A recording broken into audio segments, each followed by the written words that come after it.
நான் ஆரம்பத்தில் விஜயை சந்திக்கும் போதெல்லாம் பார்த்தீங்கன்னா அவர் வந்து ஒரு வார்த்தை 2 வார்த்தை அவர் வாயிலேருந்து வாங்குறதே ரொம்ப கஷ்டமாக இருக்கும்.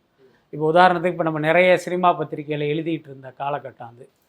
இப்போ ஒரு சினிமா எக்ஸ்பிரஸ் பத்திரிகையில் விஜய்கிட்டேருந்து ஒரு 4 பக்கத்துக்கு பேட்டி எழுதி கொடுங்கன்னு சொல்லுவாங்க. நான் விஜயை பேட்டி எடுக்க வந்து நான் பேச ஆரம்பித்தோம்னா அவர் பார்த்தீங்கன்னா ஒரு வார்த்தை 2 வார்த்தையில் பதில் சொல்லுவார். நீங்கள் அதை வச்சு பார்த்தீங்கன்னா நம்மளால் ஒரு காலம் கூட எழுத முடியாது.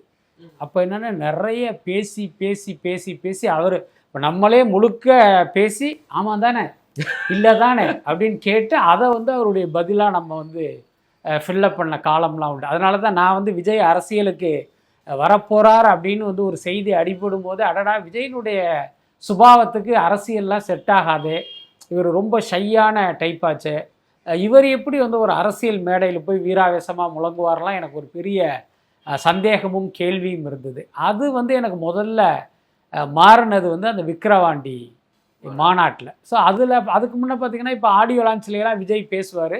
நான் கேள்விப்பட்டது என்னென்னா அதெல்லாம் ரிஹர்சல் பார்த்து பேசின ஒரு விஷயம் தான். விஜய் சொல்லுவார் குட்டி கதை. அதெல்லாம் பார்த்தீங்கன்னா அவர் கொஞ்சம் ஒரு மாதிரி மனப்பாடம் பண்ணி அங்கே வந்து பேசுவார். என்ன காரணம் அப்படின்னா இப்போ படத்தில் டைலாக் பேசி நடிக்கும் போது கூட விஜய் என்ன பண்ணுவாரா, இன்றைக்கி என்ன சீன் எடுக்கிறோங்கிறத நாளே சீன் பேப்பரை வாங்கி அதை வந்து அப்படியே மனப்பாடம் பண்ணி அந்த வெவ்வேறு மாடுலேஷனில் பேசி பார்த்து இது ஓகேன்னு முடிவு பண்ணி அடுத்த நாள் வந்து ஒரே டேக்கில் பேசி கைத்தட்டல் வாங்கிட்டு போயிடுவார். இது வந்து அந்த இடத்துக்கு ஓகே.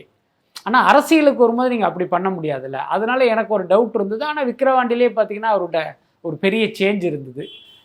அதுக்கப்புறம் பார்த்திங்கன்னா அடுத்தடுத்து நடந்த மதுரையில் நடந்த இதுலேயும் சரி, இப்போ சுற்றுப்பயணத்துலையும் சரி, அந்த விஜயினுடைய அந்த பேச்சிலே பார்த்திங்கன்னா வேறொரு விஜயை நான் பார்த்தேன். அதனால் பார்த்தீங்கன்னா ஸோ இப்போ அரசியலுக்கு தன்னை தயார்படுத்திக்கிட்டார் அப்படிங்கிற முடிவு. ஆமாம் கண்டிப்பாக.